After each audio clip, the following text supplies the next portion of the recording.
વિસાવદર વિધાનસભા બેઠક જેને પેટા ચૂંટણીની તારીખ હજુ તો ચૂંટણી પંચે જાહેર નથી કરી, ત્યાં તો આમ આદમી પાર્ટીએ જાહેર કરી દીધા ઉમેદવાર। આમ આદમી પાર્ટીએ વિસાવદરથી મેદાનમાં ઉતાર્યા છે પૂર્વ પ્રદેશ પ્રમુખ અને લેવા પાટીદાર એવા ગોપાલ ઇટાલિયાને। ગોપાલ ઇટાલિયાના નામનું એલાન કર્યા બાદ આમ આદમી પાર્ટીએ કરી ભવિષ્યવાણી કે ગુજરાતની રાજનીતિમાં હવે જોઈશું પરિવર્તન।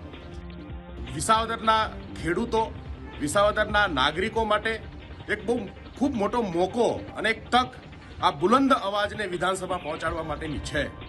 આજે ગુજરાતની રાજનીતિની અંદર આવનાર દિવસોની અંદર આ ખૂબ મોટું પરિવર્તન આપણે સૌ જોઈશું, જાણીશું અને હું ગુજરાતના લોકોને, વિસાવદરની જનતાને અને આમ આદમી પાર્ટીના તમામ કાર્યકર્તાઓને ખૂબ ખૂબ અભિનંદન પાઠવું છું કે આપણી આ લડાઈ જે છે એ મજબૂતીથી આપણે લડવાના છીએ અને જીતવાના છીએ। 2022ની ચૂંટણીમાં વિસાવદરથી આમ આદમી પાર્ટીની ટિકિટ પર ચૂંટાયા હતા ભૂપત ભાયાણી। જો કે 2023માં તેઓ ધારાસભ્ય પદેથી રાજીનામું આપી ભાજપમાં જોડાઈ ગયા હતા।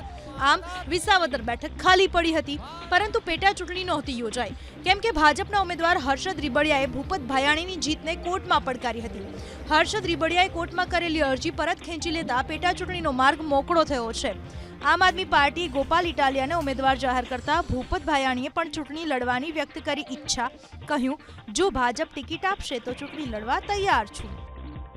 વિસાવદર વિધાનસભામાં અને જૂનાગઢ જિલ્લામાં હાલ આમ આદમી પાર્ટીનું કોઈ વજૂદ નથી અને ગત એકાદ મહિના પહેલાં જ વિસાવદર નગરપાલિકામાં આમ આદમી પાર્ટીના 24 ઉમેદવારો પૈકી 20 ઉમેદવારોની ડિપોઝિટ પણ ડૂલ થયેલ છે, જેનો સીધો મતલબ છે કે અમારા વિસ્તારમાં આમ આદમી પાર્ટીનું કોઈ વજૂદ નથી।